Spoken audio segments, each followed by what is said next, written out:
Well, it's the first snow day of 2022 here in Oregon, and I have come back to the two Lennox Elites again. This one started up in heat mode about a minute ago.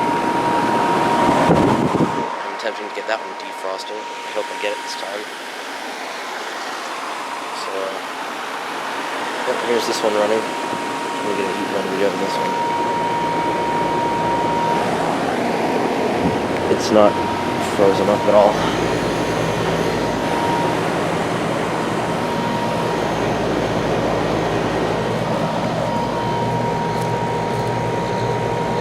It's getting warm.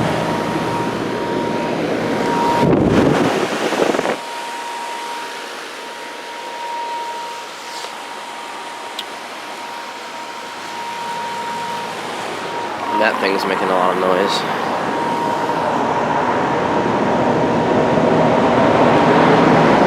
Better do it for me.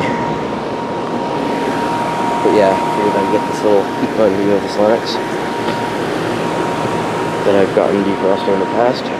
So, thanks for watching.